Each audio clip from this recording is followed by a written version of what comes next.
नमस्कार मित्रों, मैं सोनिका चौधरी। आप सभी का स्वागत है आपके अपने YouTube channel study with Sonika Chaudhary में। अभी जो आरपीएससी ने सेकंड ग्रेड का सिलेबस जारी किया है उसमें जो लहरों के राजहंस, जो मोहन राकेश का प्रसिद्ध नाटक है, वो अभी सिलेबस में ऐड किया है। तो आज हम लहरों के राजहंस नाटक का अध्ययन करेंगे। सबसे पहले इसकी भूमिका। लहरों के राजहंस एक ऐसे कथानक का नाटकीय पुनराख्यान है जिसमें क्या है, सांसारिक सुखों और आध्यात्मिक शांति के पारस्परिक विरोध तथा उनके बीच खड़े हुए व्यक्ति के द्वारा निर्णय लेने का क्या है, अनिवार्य द्वंद्व निहित है। इस द्वंद्व का दूसरा पक्ष क्या है, स्त्री और पुरुष के पारस्परिक संबंधों का अंतर्विरोध है। जीवन के प्रेय और श्रेय के बीच क्या कि जीवन के प्रेय और श्रेय के बीच एक कृत्रिम और आरोपित विरोध है जिसके कारण व्यक्ति के लिए चुनाव कठिन हो जाता है। किसके मध्य? प्रेय और श्रेय के मध्य, और कृत्रिम और आरोपित इसके बीच में क्या है, विरोध है। उसे चुनाव करने की स्वतंत्रता भी नहीं रह जाती। चुनाव की यातना ही इस नाटक का क्या है, कथा बीज है, उसका केंद्र बिंदु है। इसका केंद्र बिंदु क्या है कि चुनाव की यातना, कि हमें किस में से एक को चुनना है। धर्म भावना से प्रेरित इस कथानक में उलझे हुए ऐसे ही अनेक प्रश्नों का इस कृति में नए भावबोध के परिवेश में परीक्षण किया गया है। अब इसकी जो नायिका है सुंदरी, सुंदरी के रूप पास में बंधे हुए अनिश्चित, अस्थिर और संशयी मन वाले नंद। अब सुंदरी के पति का क्या नाम है, नंद, की यही स्थिति होनी थी। नाटक का अंत होते होते उसके हाथों में क्या आ जाता है, भिक्षा पात्र होता है और धर्म दीक्षा में उसके केस काट लिए जाते हैं। किसके? नंद के। लहरों पर डोलने वाले राजहंस के समान ही नंद का मन क्या है, चंचल है। अब क्वेश्चन आ सकता है कि नंद का मन चंचल है, वो किस तरह है? तो किसकी तरह है कि लहरों पर डोलने वाले राजहंस की तरह उसका मन क्या है, चंचल है। वह न तो सुंदरी की, सुंदरी कौन है, उसकी पत्नी, किसकी? नंद की। वह न तो सुंदरी के रूपा से ही मुक्त हो पा रहा है और न क्या है, सच्चे निर्विकार मन से भगवान बुद्ध की ही शरण में जा पा रहा है। अश्वय घोष के प्रसिद्ध महाकाव्य सौंदरनंद में जो इस नाटक की कथा का आधार है, नंद के इस दुविधाग्रस्त मन का बड़ा ही सुंदर काव्य चित्र प्रस्तुत किया गया है कि अश्वय घोष के प्रसिद्ध महाकाव्य कौन सा, सौंदरनंद। अब जो इसमें घटना है, ये जो मोहन राकेश का लहरों के राजहंस में, इसका जो कौन सी कथा इसका आधार है, अश्वय घोष का जो प्रसिद्ध महाकाव्य है कौन सा, सौंदरनंद। तो इसमें से ये लिया गया है। बुद्ध का गौरव उसे अपनी ओर खींच रहा है। बुद्ध कौन? भगवान बुद्ध का। और सुंदरी जो उसकी पत्नी रूपवान उसकी पत्नी है, किसकी? नंद की, का अनुराग अपनी ओर। इसी दुविधा में उससे न जाते बन रहा था और न रुकते। उसकी स्थिति कैसी हो गई? लहरों पर डोलते हुए राजहंस की सी स्थिति हो रही थी। इसी काव्य चित्र से नाटककार ने अपने इस नाटक का शीर्षक लिया है। किससे लिया है? इसी नाटक से, कि उसकी स्थिति कैसी हो गई है कि लहरों पर डोलते हुए राजहंस के जैसी। यह काव्य चित्र इस नाटक के मूल द्वंद्व भाव को व्यंजित करता है। यानी इस पूरे नाटक में क्या दिखाया गया है? द्वंद्व दिखाया गया है कि इधर जाऊं या इधर न जाऊं। नंद कथा बुद्ध के जीवन चरित्र का क्या है, एक अंग है। अश्वय घोष के ही दूसरे प्रसिद्ध महाकाव्य बुद्ध चरित्र में नंद की दीक्षा का उल्लेख किया गया है। अब जो नंद कथा है उसमें क्या है, बुद्ध के जीवन चरित्र का एक है, और अश्वय घोष का एक और महाकाव्य कौन सा, बुद्ध चरित्र।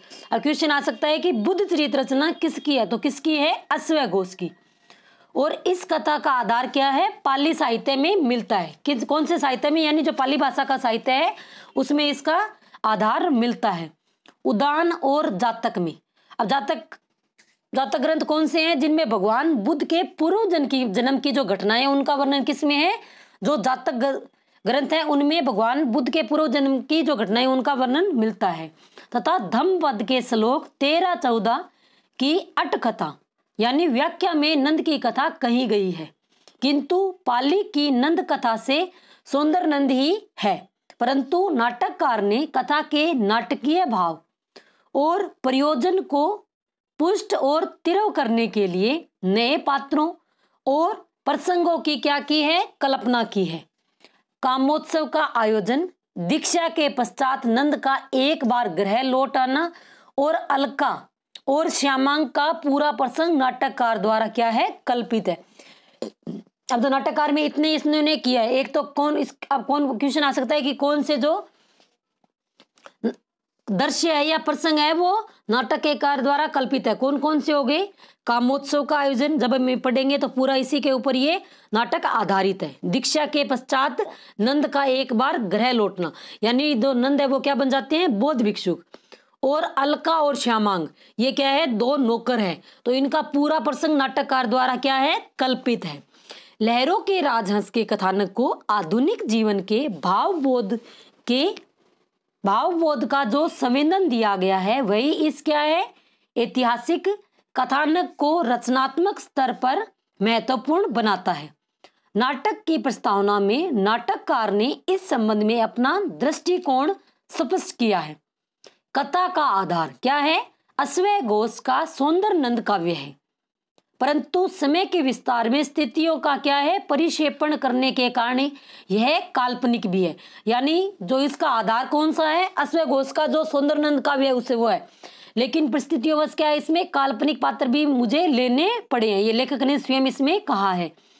इतिहास और साहित्य के संबंध की व्याख्या करते हुए नाटककार लिखता है कि साहित्य में इतिहास अपनी यथातथ्य घटनाओं में व्यक्त नहीं होता, घटनाओं को जोड़ने वाली ऐसी कल्पनाओं में व्यक्त होता है जो अपने ही एक नए और अलग रूप में इतिहास का निर्माण करती है। साहित्य इतिहास के समय से बंधता नहीं है, समय में इतिहास का विस्तार करता है। ऐतिहासिक नाटकों में कथानक की ऐतिहासिकता और प्रामाणिकता का रचनात्मक दृष्टिकोण से कोई अर्थ नहीं है।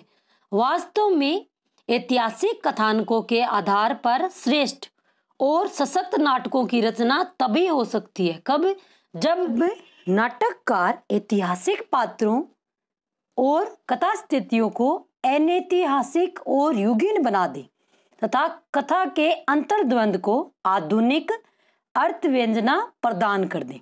हिंदी में ऐतिहासिक नाटकों के कथानकों की प्रामाणिकता पर आग्रह रहता है, तभी हिंदी के अधिकांश ऐतिहासिक नाटक इतिहास की पाठ्य पुस्तकों का नाटकीकृत रूप मात्र लगते हैं। यानी जो ऐतिहासिक नाटक है वो क्या लगते हैं, पाठ्य पुस्तकों का नाटकीकृत रूप लगते हैं।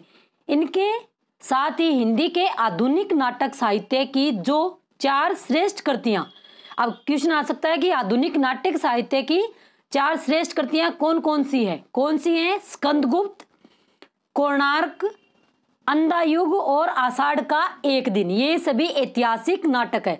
अब स्कंदगुप्त है, स्कंदगुप्त किसका है, जयशंकर प्रसाद का प्रसिद्ध नाटक है, अपने ये 12th क्लास में लगा भी हुआ है, 12th या 11th क्लास में। कोणार्क किसका है, जगदीश चंद्र गुप्त का यह प्रसिद्ध नाटक है। अंधायुग किसका है, धर्मवीर भारती का। आषाढ़ का एक दिन किसका है, मोहन राकेश का अन्य ऐतिहासिक नाटक है। ये 4 क्या है, सर्वश्रेष्ठ नाटक माने गए हैं। इनकी श्रेष्ठता का कारण क्या है कि इनके द्वारा नाटककारों ने ऐतिहासिक कथानक नहीं दोहराए, यानी जो ऐतिहासिक कथानक है उनका दोहरान नहीं किया, उनको नए परिवेश और आधुनिक संदर्भों में प्रस्तुत किया है। यानी उन्हीं कथानक तो वही है लेकिन उसको दोहराया नहीं गया, बल्कि क्या है, नए परिवेश और नए संदर्भों में क्या किया है, उसको प्रस्तुत किया है। सभी देशों के नाटक साहित्य के इतिहास में विभिन्न युगों में जब भी श्रेष्ठ ऐतिहासिक नाटकों की रचना हुई है, तब नाटककारों ने प्राचीन कथानकों को नई दृष्टि से देखा है और उनको नई अर्थ व्यंजनाएं दी है। चाहे 2500 वर्ष पूर्व लिखी गई महान यूनानी त्रासदियां हो, चाहे एलिजाबेथ कालीन कमदियां और चाहे फ्रांस, जर्मनी, इंग्लैंड और अमेरिका में पिछले 10-15 वर्षों में लिखे गए नई शैली के ऐतिहासिक नाटक हो। कपिलवस्तु। कपिलवस्तु में जिस समय भगवान बुद्ध धर्मोपदेश कर रहे थे और उनके जाति भाई धर्म के प्रति प्रेरित होकर क्या हो रहे थे, दीक्षित हो रहे थे। कामासक्त नंद और अपनी परम रूपवती प्रियतमा सुंदरी के साथ विहार में लीन रहता था। यानी इस जो नाटक है लहरों के राजहंस, इसकी नायिका कौन है, सुंदरी, और नायक कौन है, नंद। नंद कौन है, जो भगवान गौतम बुद्ध है, इनका क्या था, सौतेला भाई था। तो जो भगवान बुद्ध है वो कपिलवस्तु में अपना उपदेश दे रहे थे और तब ये नंद और सुंदरी किसमें लीन थे, कामासक्ति यानी वासनाओं में लीन थे। लेकिन नंद का मन स्थिर भाव से सुंदरी का रूप भोग नहीं कर पाता। क्यों? क्योंकि कहीं भीतर उसके मन में अस्थूल और असंसारी तत्वों के प्रति भी आकर्षण है। यानी उसके में क्या है, उसके मन में, नंद के मन में क्या है कि वह जो रूप भोग कर रहा है वो भी नहीं कर पा रहा और उसके मन में क्या है, संसारिक जो वस्तु है उनके प्रति विकर्षण भी है। ये पूरा नाटक ही इस नंद के जो मन के अंदर जो द्वंद है उसके ऊपर ये बनाया गया है। उसके मन का यही संस्कार और उसको पोषित करने वाली बाह्य परिस्थितियां ही नाटक के द्वंद का आधार है। यह घर से लौटे हुए उपेक्षित बुद्ध से क्षमा याचना करने के लिए जाने को विकल हो जाता है। जिस समय वह हाथ में दर्पण लिए सुंदरी के श्रृंगार में लीन है। कौन श्रृंगार में लीन है? सुंदरी का श्रृंगार कौन कर रहा है? नंद। उसी समय धम शरणम गच्छामि का स्वर उठता है और सहसा उसके हाथ का दर्पण गिरकर टूट जाता है। किसके हाथ से? नंद के हाथ से। दर्पण का टूटना और कमल ताल में डोलती हुई बुद्ध की कल्पित छाया उस ऐसे पर ही प्रतीक है जो नंद की अस्थिर और द्विधाग्रस्त मनोदशा का संकेत करते हैं। अब कौन से जो पत्र है या चित्र है जिससे उसकी जो मनोदशा प्रकट हो रही है कि बुद्ध की कल्पित छाया कहाँ दिखती है? कमलताल में। और डोलती हुई बुद्ध की प्रतिमा दिखती है तो ऐसे लगता है कि उसकी मन भी क्या है, ऐसे डावाडोल हो रखा है। अपनी ही क्लांति में से मरे हुए मर्ग की बात बार बार सोचना और दीक्षा के पश्चात व्याघ्र से लड़ना उसकी इसी मनोदशा की प्रतीकात्मक अभिव्यक्तियां हैं। नंद जब अनायास और अनिच्छा से ही भिक्षु बन जाता है। अब बाद में नंद क्या है, अनिच्छा से भिक्षुक बन जाता है और वह भिक्षु वेश में घर लौटता है तो सुंदरी को देखकर कहता है, क्या कहता है? जिस सामर्थ्य और विश्वास के बल पर ही जी रहा था उसी के सामने मुझे असमर्थ और असहाय बनाकर फेंक दिया गया। अब इसके जो नाटक है इसमें काफी कथन दिए गए। ये जैनी जो अभी इसमें ये क्वेश्चन आ सकता है कि यह कथन किसका है, तो यह कथन सुंदरी का है, नंद का है, अलका का है, तो ये किसका है? यह कथन नंद का है। एक और तो नंद के मन का यह द्वंद है और दूसरी ओर रूप गर्विता सुंदरी के इस खंडित विश्वास की पीड़ा कि उसमें आसक्त उसका पति कैसे उसके रूप पास से मुक्त होकर बौद्ध भिक्षु होकर उन्हीं हाथों में भिक्षा पात्र लेकर उसके पास लौट आया। ये सुंदरी थी, उसको क्या घमंड था कि मेरा पति जो क्या है, रूप पास में मेरे फंसा हुआ है, लेकिन वह क्या है, रूप पास से मुक्त होकर क्या बन के आ गया? भिक्षुक बन के आ गया। उसके हाथ में क्या था? भिक्षा पात्र था। जिन हाथों में उसके श्रृंगार के लिए उसने दर्पण उठाया था अब उसमें क्या है? भिक्षा पात्र है। सुंदरी जीवन का भोग करना चाहती है, वह कामनाओं को स्थगित नहीं करना चाहती।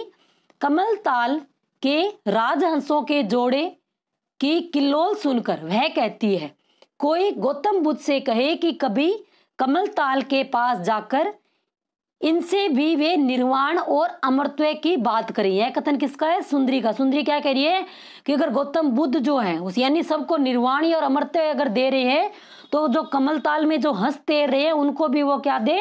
निर्वाण और अमरत्व की इनसे बात कहें।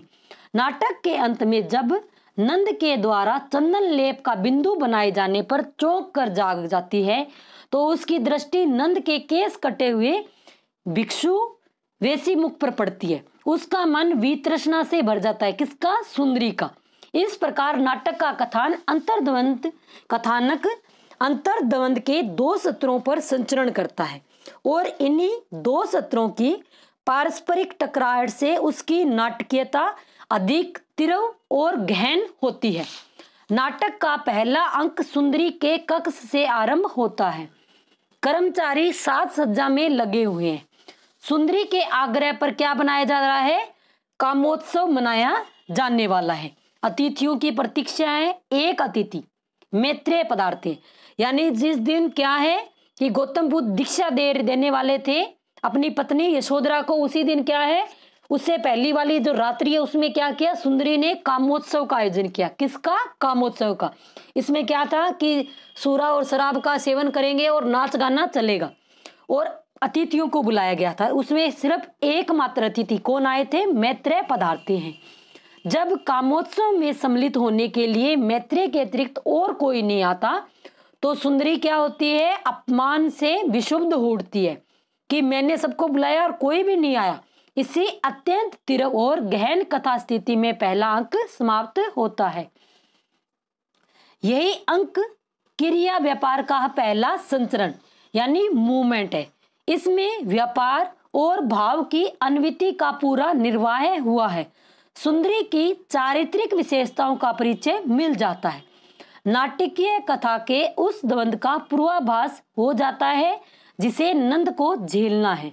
गौण पात्रों और प्रसंगों को भी इसी अंक में प्रस्तुत किया गया है। कौन से अंक में? प्रथम अंक में। इस प्रकार से नाटकीय कथा का उद्घाटन बड़ी सफलता के साथ होता है और कामोत्सव का आयोजन इस संदर्भ में विशेष नाटकीयता, अर्थ और तीव्रता ग्रहण कर लेता है। दूसरे ही दिन रानी यशोधरा भिक्षुणी बनने जा रही है। कामोत्सव के आयोजन में लगा हुआ श्यामांग कहता है, क्या कहता है? यह श्यामांग एक नौकर है। वो कहता है कि कल प्रातः देवी यशोधरा भिक्षुणी के रूप में दीक्षा ग्रहण करेगी और यहाँ रात भर नृत्य होगा, आपानक चलेगा। और सुंदरी अलका से बातें करती हुई कहती है, क्या कहती है? सुंदरी को अपने रूप का बहुत घमंड था तो वो सदैव ये एक बात कहती थी। इसका प्रसिद्ध कथन है कि नारी का आकर्षण पुरुष को क्या है? पुरुष बनाता है और उसका अपकर्षण उसे गौतम बुद्ध बना देता है। यानी कि यशोधरा में क्या था कि इतना आकर्षण नहीं था, इस कारण क्या हो गए, गौतम बुद्ध क्या उन्होंने क्या कर लिया? संन्यास ले लिया। तभी तो वह कहती है कि नारी का आकर्षण पुरुष को पुरुष बनाता है और उसका अपकर्षण उसे क्या बनाता है? गौतम बुद्ध बनाता है। यह कथन किसका है? सुंदरी का। कमल ताल में राजहंसों का कलरव और श्यामांग द्वारा छाया की कल्पना इस प्रसंग को गहरी नाटकीय व्यंजना प्रदान करती है। अब इसमें नाटकीयता क्या आती है? श्यामांग द्वारा क्या कहते हैं? श्यामांग कहता है कि जो तालाब है उसमें किसकी छाया दिख रही है? भगवान बुद्ध की। वस्तु विधान में नाटकीय कथा का उद्घाटन बहुत ही महत्वपूर्ण होता है क्योंकि यही अंक दर्शकों की रुचि जागृत करता है और उनको नाटकीय पात्रों के साथ ऐसे संबंध सूत्रों में बांधता है जो नाट्य अनुभव में सहायक होते हैं। इस अंश में नाटककार अत्यंत कुशलता के साथ नाटकीय कथा के प्राय सभी प्रमुख और कुछ गौण पात्रों को प्रस्तुत करता है और उनके अतीत जीवन और उनकी वर्तमान इच्छाओं और प्रयोजनों को इंगित करता है। 3 अंकों वाली आधुनिक शैली के नाटकों में पहला अंक प्राय कथा के उद्घाटन में ही लग जाता है। कितने अंक है? 3। तो पहला किस लिए लग जाता है कि उसमें क्या है? नाटक की शुरुआत होती है। लेकिन सफल नाटकों में अंक समाप्त होते होते कथानक में कुछ तीव्रता और उत्तेजना आने लगती है और हमारी रुचि क्या है? बढ़ने लगती है। दूसरा अंक भी सुंदरी के कक्ष के साथ में ही आरंभ होता है। नंद सुंदरी का श्रृंगार कर रहा है। बीच बीच में नेपथ्य यानी पर्दे के पीछे से कर्मचारी श्यामांग का जबर प्रलाप सुनाई पड़ता है। इन लहरों पर से यह छाया हटा दो, मुझसे यह छाया नहीं ओढ़ी जाती। अब ये क्वेश्चन आ सकता है कि इन लहरों पर से छाया हटा दो, मुझसे यह छाया ओढ़ी नहीं जाती। यह कथन किसका है? यह कथन श्यामांग का है। जिस समय नंद सुंदरी के श्रृंगार में व्यस्त हैं, अलका यह संदेश लाती है। क्या संदेश लाती है? कि गौतम बुद्ध भिक्षा के लिए द्वार पर आए थे और भिक्षु की याचना करने के बाद लौट गए हैं। यह संदेश कौन लाती है? अलका। नंद सुंदरी से कहता है कि मुझे जाकर इस प्रमाद के लिए उनसे क्षमा याचना करनी चाहिए। किससे? भगवान बुद्ध से। सुंदरी यह कहती अनुमति देती है कि जाइए, लौट कर ही आप ही इस विशेषक को पूरा करेंगे। यानी तो चंदन की उसके माथे पे बिंदी बना रहा था वो क्या रह गई थी? अधूरी रह गई थी। तभी मैं से श्रृंगार करूंगी। नंद चला जाता है और यह अंक नेपथ्य से श्यामांग के इस संवाद के साथ समाप्त होता है। किस संवाद के साथ? यह छाया मेरे ऊपर से हटा दो, एक किरण कोई एक किरण। यह कथन किसका है? श्यामांग का। यह अंक कथा का दूसरा संचरण है और इसमें भी व्यापार अनुवृत्ति का पूरा निर्वाह हुआ है। अंक समाप्त होते होते कथा का मूल द्वंद आरंभ हो जाता है। अब जो कथा का द्वंद है वो आरंभ होता है। नंद बुद्ध के पास क्षमा याचना के लिए चले जाते और सुंदरी अधूरा श्रृंगार लिए हुए उनके वापस लौटने की प्रतीक्षा में बैठी रहती है। इस अंक में सुंदरी की चरित्र रेखाएं और स्पष्ट होती है और नंद के मन की द्विधा और द्वंद स्पष्ट होने लगता है। नंद हाथ में दर्पण लिए सुंदरी के श्रृंगार में योग दे रहा है। इतने में नेपथ्य में धम्म शरणम गच्छामि का स्वर सुनाई देता है। सुंदरी कहती है, देखिए दर्पण हिल रहा है। इस अंक का श्रृंगार प्रसंग बड़ा ही कोमल और सरस है। हिंदी नाट्य साहित्य में नितांत नेहा है। यानी कोई नायक अगर नायिका का श्रृंगार कर रहा है तो यह क्या है? जो हिंदी के नाटक है उनमें यह जो प्रसंग आया है वो नितांत ही क्या है? नया है। तीसरे अंक का आरंभ नंद के लिए सुंदरी की आकुल प्रतीक्षा के साथ होता है। अब सुंदरी किसकी प्रतीक्षा कर रही है? नंद की।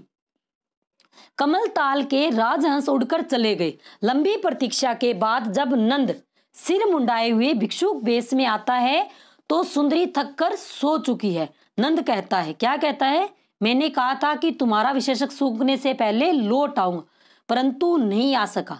तुम पूछती तो मैं क्या उत्तर देता कि अच्छा हो गया कि तुम सो गई, क्योंकि मैंने क्या कहा था कि अगर तुम्हारा ये विशेषक सूखेगा उससे पहले मैं आ जाऊंगा, लेकिन मैं नहीं आ पाया। और कुछ देर बाद वही पड़े हुए टूटे दर्पण के सामने रुककर अपना प्रतिबिंब उसमें देखता है। कौन देखता है? नंद। मेरे केस क्यों कटवा दिए? और कटवा ही दिए तो उसमें क्या अंतर पड़ता है? अंतर पड़ता यदि मेरा हृदय बदल जाता, आंखें बदल जाती। मेरे हृदय में तुम्हारे लिए बहुत अब भी वही अनुराग है, आंखों में तुम्हारे रूप की अब भी वही छाया है। तुम्हारा विशेषक जो सूख गया है उसका मुझे खेद है। यानी मैं भिक्षुक तो बन गया हूं। नंद क्या कह रहे हैं कि मैं भिक्षुक बन गया हूं, लेकिन मेरे आंखों में और मेरे हृदय में वही रूप का क्या है? अनुराग, और आंखों में तुम्हारे रूप की छाया अभी भी विद्यमान है। उसे मैं अभी गीला कर देता हूँ। किसको? विशेषक को। यानी उसके जो माथे की बिंदी है चंदन की, उसको मैं गीला कर देता हूँ। और जैसे ही नंद उंगली से लेप लेकर सुंदरी के माथे पर बिंदु बनाने लगता है, वह मुंडित आकृति को देखकर चीख पड़ती है। क्यों? क्योंकि उसको अपने रूप का घमंड था। और वसुदेव क्या कहती थी कि नारी का जो आकर्षण है वो पुरुष को क्या बनाता है? पुरुष। और विकर्षण क्या बनाता है? उसको गौतम बुद्ध बनाता है। नंद इस स्थिति में अपने को नितांत असहाय और अकेला पाता है। कैसा? वह कहता है, मैं चौराहे पर खड़ा एक नंगा व्यक्ति हूँ जिसे सभी दिशाएं लील लेना चाहती है और अपने को ढकने के लिए उसके पास कोई आवरण नहीं है। इसमें काफी पंक्तियां दी गई है तो उनमें से क्वेश्चन आ सकते हैं कि मैं चौराहे पर खड़ा एक नंगा व्यक्ति हूँ। यह कथन किसका है? तो यह नंद का है। वह इसी मानसिक यातना में सुंदरी से बिना मिले ही चला जाता है।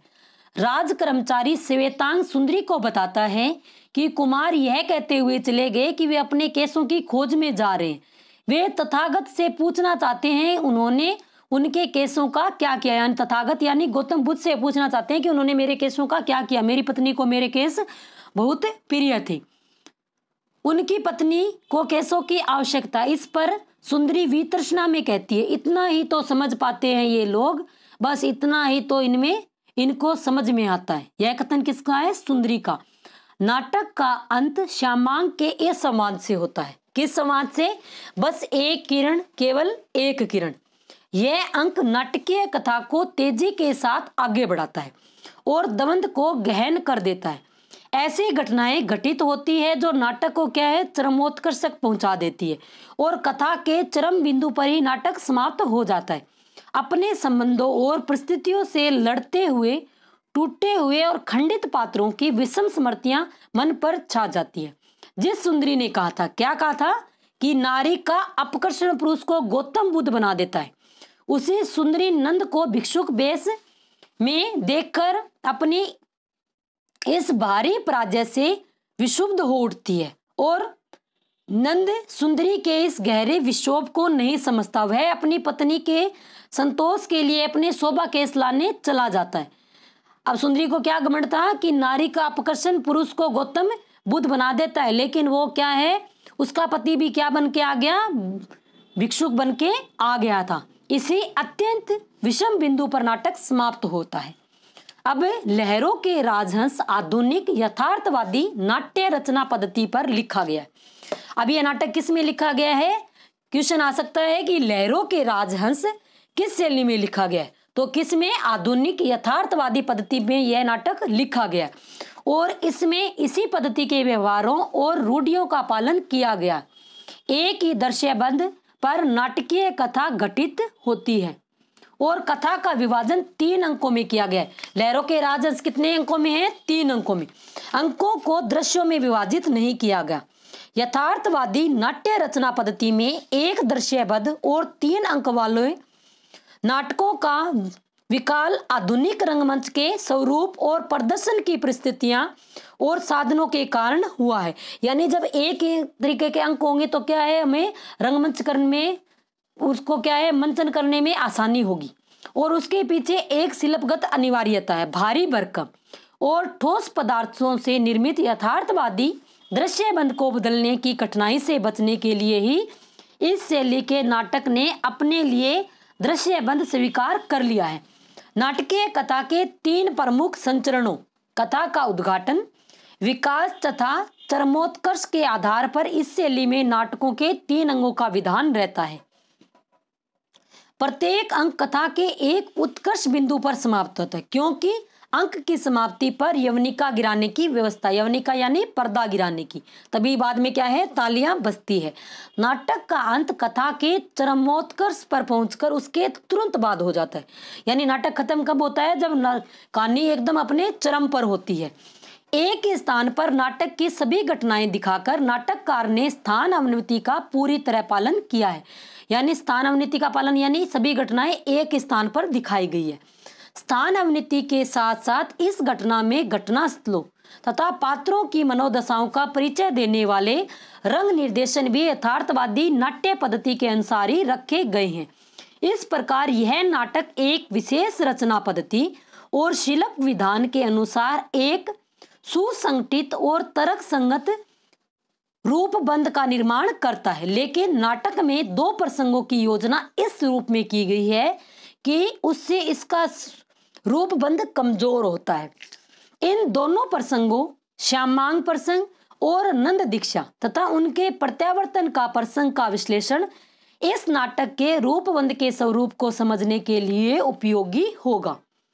नाटक की वस्तु योजना और उसके संबंध में श्यामांग प्रसंग का महत्वपूर्ण स्थान है, क्योंकि यह प्रसंग कई प्रकार से है और कई सत्रों पर नाटक की मुख्य कथा और उसके मूल संघर्ष से जुड़ा हुआ है। अतः नाटक के आशय और उसके रूप शिल्प को समझने के लिए इस प्रसंग के स्वरूप को समझना आवश्यक है। इस संबंध में सबसे बड़ी बात यह है कि यह प्रसंग और उसका प्रयोजन उस शैली के नाटकों के गौण कथानक से भिन्न है। किससे भिन्न है? जिनमें मुख्य कथानक के साथ साथ गौण कथानक चलता है और जो नाटक के समूचे रूपबंध में समन्वित होकर कथानक की बनावट का अंग नहीं बन पाता। यानी जो अन्य कथा है उसमें साथ साथ चलती रहती है गौण कथाएं, और वो क्या है, उस नाटक का अंग नहीं बन पाती।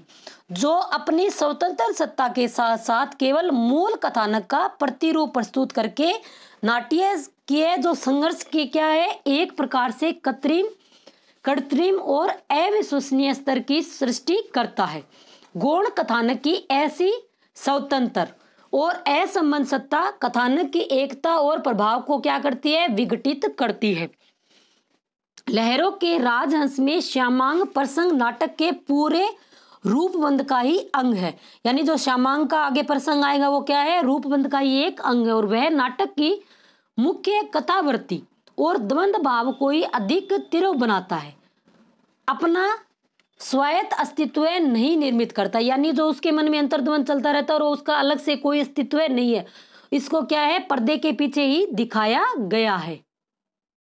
लेकिन श्यामांग प्रसंग नाटकीय दृष्टि से महत्वपूर्ण होकर भी दर्शक की रुचि और नाटक के सहज प्रभाव में बाधक बनता है, यानी जो दर्शकों की रुचि में ये क्या करता है, बाधक बनता है। इसका कारण क्या है कि श्यामांग के चरित्रगत अवधारणा और उसके कार्यों और कथनों में मंतव्य स्पष्ट नहीं है और ऐसा लगता है कि उसके संबंध में नाटककार क्या है, द्विधाग्रस्त है।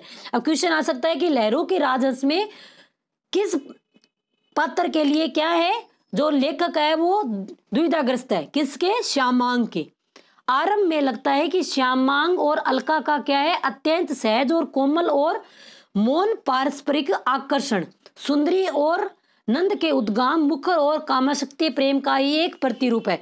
जो अलका इसमें एक दासी है और श्यामांग भी क्या है, एक नौकर है। तो इन दोनों का पहले तो ऐसे लगता है कि प्रेम है और वो किसके प्रतिरूप है, नंद और सुंदरी के, लेकिन बाद में ये एक मात्र भ्रम ही होता है। इस प्रकार यह प्रसंग एक निश्चित नाटकीय प्रयोजन की सिद्धि की चेष्टा करता है और फिर वहां बाद में यही श्यामांग नंद के अस्थिर और द्वंद जर्जर मन का एक प्रतिरूप बन जाता है। अब क्वेश्चन आ सकता है कि जो नंद का अस्थिर और द्वंद जर्जर मन का प्रतिरूप किसे माना गया है, श्यामांग को माना गया है। और अपने जबर प्रलाप में जैसे नंद की अनिश्चितता, विभ्रम और अकुलाहट को ध्वनित कर रहा है, उसके जैसे क्या हो गई थी, जबर हो गई थी, यानी बुखार हो गई थी, और उसमें जो वो प्रलाप कर रहा तो ऐसे लग रहा था कि नंद की जो अनिश्चितता है और भ्रम है उसी को वो प्रकट कर रहा है। जब वह कमलताल में दिखाई देने वाली छाया से डरता है, तब जैसे ही नंद ही बुद्ध की छाया से डर रहा हो। दूसरे अंक के प्रारंभ में एक स्वर श्यामांग का नेपथ्य से उभरता है और उधर नंद अपने मन की उद्विग्नता के कारण रात गए तक जाग रहा है। ये दोनों स्वर एक दूसरे से टकराते हैं और एक दूसरे को काटते हैं और तब ऐसा लगता है जैसे कि नंद ही रंगमंच पर क्या है, अनिद्रा में अशांत बैठा है और नंद ही नेपथ्य से क्या है, प्रलाप कर रहा है। अब ऐसे लग रहा है कि नंद ही क्या है, श्यामांग है, वो ही क्या है, पर्दे के पीछे बैठकर प्रलाप कर रहा है। कोई स्वर नहीं है, कोई किरण नहीं है, एक छाया है, अंधेरे कूप में भटकती हुई छाया। यह कथन किसका है, श्यामांग का। और ऐसे लग रहा है कि यह प्रलाप कौन कर रहा है, जो सुंदरी का पति है नंद ही इसका यह प्रलाप कर रहा है। अभी जो ऊपर पढ़ा है उसमें से आप सभी के लिए क्वेश्चन है कि स्कंदगुप्त, जो अभी इसमें आया था, स्कंदगुप्त, कोणार्क और अंधायुग और आषाढ़ का एक दिन, इन सभी नाटकों के जो रचनाकार है यानी जो लेखक है उनका नाम आप कमेंट बॉक्स में जरूर बताएं। किसका, स्कंदगुप्त, कोणार्क, अंधायुग और आषाढ़ का एक दिन का। अगर वीडियो अच्छा लग रहा है तो लाइक करें, शेयर करें और चैनल को सब्सक्राइब करें और पास में जो बेल आइकन है उसको भी प्रेस करें ताकि आने वाले हर वीडियो का नोटिफिकेशन आपको मिलता रहे। इसी चैनल पर 6 से लेकर 8 तक की एनसीईआरटी वन लाइनर के रूप में कंप्लीट करवा दी है। वो वीडियो रीड सेकंड ग्रेड और राजस्थान के हर कंपटीशन के लिए उपयोगी है। इस प्रकार नाटककार एक साथ ही जैसे श्यामांग के दो काम लेना चाहता है, क्या, दो प्रयोजनों की सिद्धि चाहता है, क्या, कि श्यामांग के चरित्र का यही विरोधाभास इस अत्यंत महत्वपूर्ण प्रसंग की नाटकीय शक्ति को क्षीण कर देता है और इसी कारण अलका का अत्यंत प्रयोजनशील और स्पष्ट चित्रांकन भी पूरी तरह से विकसित नहीं हो पाता। अब लेखक इससे दो प्रयोजन सिद्ध करना चाहता है लेकिन वो दोनों ही प्रयोजन सिद्ध नहीं हुए। अब ये शो जो श्यामांग है इसमें अत्यंत क्या है, विरोधाभास है, और जो इसकी प्रेयसी थी कौन थी, अलका, तो उसका भी इसके कारण क्या है, स्पष्ट चित्रांकन नहीं हो पाया है। नाटक में आरंभ में ही श्यामांग से हमारा परिचय हो जाता है। यह नितांत सामान्य जगत धर्मा व्यक्ति नहीं है, वह चरित्रवान है, अंतर्मुखी है और बाह्य यथार्थ के साथ नहीं बंध पाता। वह कमल ताल में एक छाया देखता है और उस पर क्या करता है, पत्थर फेंकता है। कौन फेंकता है, श्यामांग। इस अपराध में उसे अंधकूप में डाल दिया जाता है, क्योंकि उसमें हंसते। तो सुंदरी ने कहा कि अगर वो पत्थर उस पर लग जाते तो श्यामांग को क्या है, अंधकूप में यानी अंधे कुएं में डाल दो। बाद में उसे मुक्त कर दिया जाता है। इसके पश्चात हम उसे रंगमंच पर नहीं देखते, केवल उसका जो जबर प्रलाप सुनते हैं। यह प्रलाप नंद के ही मन का संघर्ष ध्वनित करता है।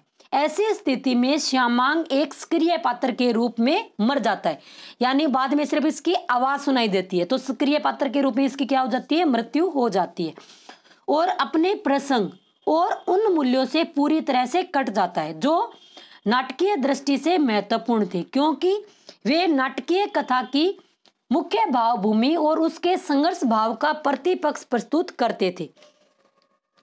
अब उसके संवाद, क्रिया, व्यापार का वहन और चरित्र का उद्घाटन न करके प्रतीकात्मक लाक्षणिक वक्तव्य बन जाते हैं। श्यामांग प्रतीक बनकर नाटकीय कथा के सीधे स्पष्ट द्वंद को केवल अस्पष्ट नहीं बनाता, बल्कि वह नाटक के वस्तु विधान और रूप बंधन को भी कमजोर करता है। नेपथ्य से श्यामांग के स्वर का जिस प्रकार संगीत खंडों के समान प्रयोग किया गया, वह प्रदर्शन को भी कमजोर और कृत्रिम बना देगा।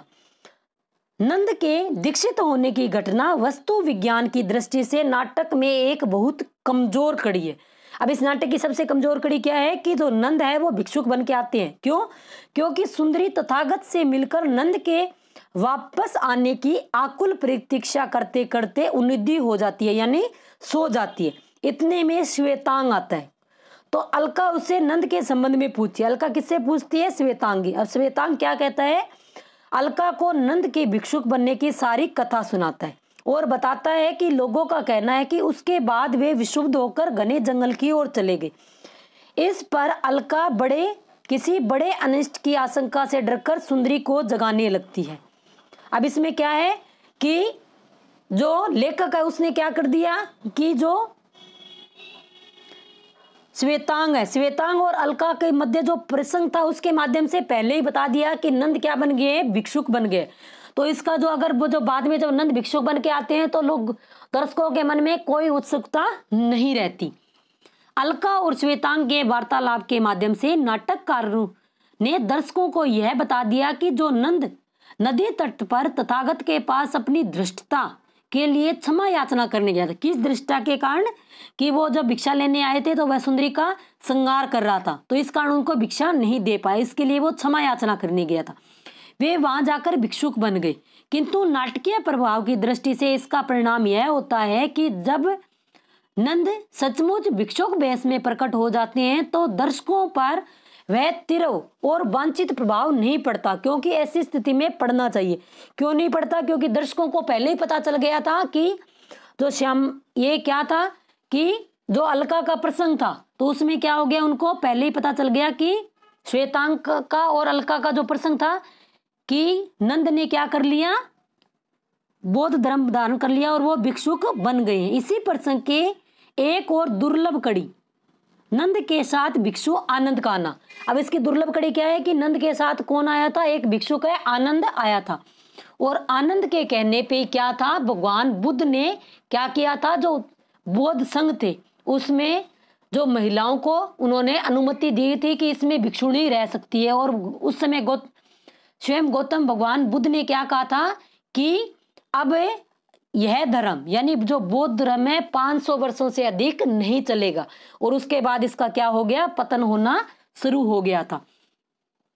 उसके आने का कोई स्पष्ट और सार्थक प्रयोजन नहीं है। कथा नाटककार भिक्षुक आनंद को शायद इसलिए नंद के साथ लाया जिससे कि उसे इस बात की सुविधा मिल जाए कि वह नंद के मन के उद्वेग को स्वैगत कथनों के स्थान पर नाटकीय संवादों में व्यक्त कर सके।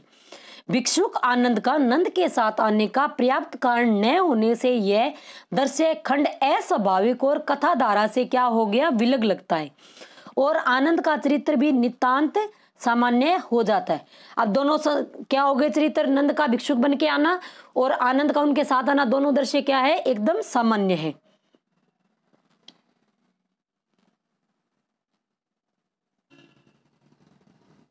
नंद का दीक्षित होना रंगमंच पर नहीं दिखाया गया, केवल उसके बारे में दर्शकों को सूचना दी गई, क्योंकि ऐसा करने से घटना स्थल बदलना था। क्यों बदलना था? क्योंकि वो कहाँ गया था? नदी के किनारे गया था। तो उसको क्या है, सिर्फ ये सूचना दे दी कि नंद क्या बन गया है? भिक्षुक बन गया है। अगर ऐसा करते तो क्या करना पड़ता? घटनास्थल बदलना पड़ता, जिसके कारण प्रदर्शन में दृश्य बंद भी बदलना पड़ जाता। इस शिल्पगत कठिनाई के अतिरिक्त शायद वैसे भी नाटककार ने रंगमंच पर प्रस्तुत किए जाने वाले दृश्यों में इस दृश्य को सम्मिलित करना वांछित न समझना हो। घटनाओं को और दृश्यों का चुनाव और उनकी योजना निश्चित करने में नाटककार के लिए यह निर्णय अत्यंत महत्वपूर्ण होता है कि वह कथा के किन अंशों को और किन दृश्यों को पात्रों के द्वारा रंगमंच पर प्रस्तुत करेगा। यानी नाटककार जब नाटक लिखता है तो वह पहले से ही क्या है, यह निश्चित कर लेता है कि हमें किन पात्रों को रंगमंच पर प्रस्तुत करना है और कौन से दृश्य फिल्माने या दिखाने हैं, किन के संबंध में केवल संवादों के दर्शकों को वांछित सूचनाएं देनी है। यानी कई प्रसंग ऐसे थे, जैसे भिक्षुक बनने का क्या दिया था, सिर्फ सूचना दे दी थी। नंद का दीक्षित होना यह इस नाटकीय कथा की एक ऐसी घटना है जिसका रंगमंच पर पात्रों के द्वारा प्रस्तुतिकरण आवश्यक है, भले इसका निर्वाह नाटककार और निर्देशक दोनों के लिए कठिन हो जाए। अगर ये इसका निर्वाह करते, भगवान बुद्ध को साथ में दिखाते, तो क्या हो जाता? नाटक अधिक प्रभावशाली हो जाता और भले ही उसके कारण स्थान अन्विति खंडित होती, यानी एक जो स्थान है वो क्या होता? खंडित हो जाता। लेकिन ये उनको क्या करना था कि अलग ये उसको दिखाना था। वास्तव में यही व्यापार खंड इस कथा का चरम बिंदु है। कौन सा है? चरम बिंदु। और इसी में कथा का मूल द्वंद है, अपनी पूरी अभिव्यक्ति पाता है। लेकिन इसमें संदेह नहीं कि यदि यह घटना रंगमंच पर प्रस्तुत की जाए तो संभवतः नाटक की वस्तु योजना का रूप ही भिन्न होगा। मैं समझता हूं कि हमारे नाटककारों को ऐसे कथानक लेकर ऐसे ही सशक्त प्रयोग करने होंगे, तभी नया नाटक एक दृश्यबंद और 3 अंकों वाले नाटकों के संकुचित रूप विधान से मुक्त हो सकेगा और उसमें महाकाव्योचित व्यापकता और विस्तार आ सकेगा। इस संदर्भ में एक और तो जर्मनी के प्रसिद्ध नाटककार बेरकत के ने नाटकों और दूसरी ओर अपनी ही संस्कृत और लोक नाट्य परंपराओं का उल्लेख किया जा सकता है, जिसमें नाटकीय कथा और पात्रों को अन्विति धर्मी ऋजु रेखा में प्रस्तुत न करके, ऋजु यानी ऋजु का, अब ऋजु का जो विलोम होता है वो क्या होता है? वक्र, यानी ऋजु यानी सीधा, वक्र यानी टेढ़ा, न करके कई सत्रों और कई धरातलों पर प्रस्तुत किया जाता है। नाटक के अंत के संबंध में एक महत्वपूर्ण प्रश्न उठता है, क्या कि नंद जब भिक्षुक बनकर वापस लौटता है तो वह सुंदरी से बिना मिले ही लौट जाता है। इस प्रकार आकर लौट जाने की ही कथा अभिप्राय किसमें था? अनुसरण लेखक ने आषाढ़ का एक दिन में भी किया था। पात्रों को इस प्रकार के साक्षात्कार से बचाकर नाटककार कथा में एक प्रकार की रहस्य भावना का समावेश कर देता है और उसकी अत्यंत तीव्र और प्रत्यक्ष नाटकीय संभावनाओं को कमजोर कर देता है। और फिर जिस प्रकार नाटक का अंत होता है उसमें नंद और सुंदरी का अंतर्द्वंद जैसे सहसा अपनी भूमि, अपना अर्थ खो देता है। यानी अचानक नाटक क्या है? अचानक नाटक का अंत हो जाता है और इनके द्वंद क्या है? अचानक समाप्त हो जाता है, यानी खो जाता है। और तब लगने लगता है कि पात्र अपनी परिस्थितियां और अपनी नियति से पूरी शक्ति और आस्था के साथ अंत तक नहीं लड़ सके। इस प्रकार की अनुभूति नाटक के दर्शकों के लिए सबसे अधिक घातक सिद्ध होती है। यानी जब नाटक अपनी चरम सीमा पर था तभी क्या है? नाटक समाप्त हो जाता है और यह स्थिति क्या होती है? घातक होती है। नाटक के संवाद सुगठित, प्रयोजनशील और काव्यश्री से समृद्ध है। छोटे छोटे सुगढ़ और काव्यपूर्ण नाटकीय संवाद लिखने में मोहन राकेश अत्यंत कुशल है। अब ये जो हमारा नाटक है लहरों के राजहंस के लेखक कौन है? मोहन राकेश। और आषाढ़ का एक दिन के भी लेखक कौन है? मोहन राकेश। में उन्होंने मल्लिका के स्वैगत कथन बहुत ही सुंदर लिखे। पाठकों और दर्शकों दोनों ने इन स्वैगत कथनों में रस लिया है। भले ही हिंदी के नाट्य समीक्षकों ने स्वैगत कथनों को नाटकों में वर्जित कर रखा हो, यानी स्वैगत यानी स्वयं के द्वारा बोले गए जो कथन है। इस नाटक में सुंदरी का श्रृंगार प्रसंग पढ़कर स्कंदगुप्त और देवसेना का परिणय प्रसंग याद आ जाता है। अब जो सुंदरी और नंद का जो श्रृंगार का जो प्रसंग था उसको पढ़कर किसका याद आती है? स्कंदगुप्त और देवसेना का जो परिणय प्रसंग है किस नाटक में है? स्कंदगुप्त में। मोहन राकेश ने अपने पहले नाटक आषाढ़ का एक दिन में कोई 3 दशकों के बाद नाटक में फिर से उस काव्य तत्व और उन साहित्यिक गुणों को प्रतिष्ठित किया था जिनको प्रसाद के बाद यथार्थवादी नाट्य परंपरा ने नाटक से निर्वासित कर दिया था। आषाढ़ का एक दिन कई स्थानों और कई प्रदर्शन शैलियों में रंगमंच पर सफलता के साथ खेला गया है। कौन सा नाटक? आषाढ़ का एक दिन, स्कंदगुप्त, कोणार्क और अंधायुग। जो अभी मैंने क्वेश्चन किया था वो दोबारा आ गया। कौन कौन से नाटक? आषाढ़ का एक दिन, स्कंदगुप्त, कोणार्क और अंधायुग। ये क्या है? ये सर्वश्रेष्ठ रंगमंच के अनुसार नाटक माने जाते हैं। आशा है कि लहरों के राजहंस भी इसी परंपरा में स्थान पाएगा और अध्ययन कक्षों और रंगशालाओं भी इसी परंपरा के स्थान पाएगा और अध्ययन कक्षों और रंगशालाओं में हिंदी के पाठक और दर्शक दोनों को ही रस देगा। अब ये इसकी ये भूमिका थी। कल से हम इसका पार्ट 1 स्टार्ट करेंगे। अगर वीडियो अच्छा लगा है तो लाइक करें, शेयर करें और चैनल को सब्सक्राइब करें। पास में जो बेल आइकन है उसको भी प्रेस करें ताकि आने वाले हर वीडियो का नोटिफिकेशन आपको मिलता रहे। अगर वीडियो अच्छा लगा है तो कमेंट में जरूर बताएं। आज के लिए इतना ही, धन्यवाद।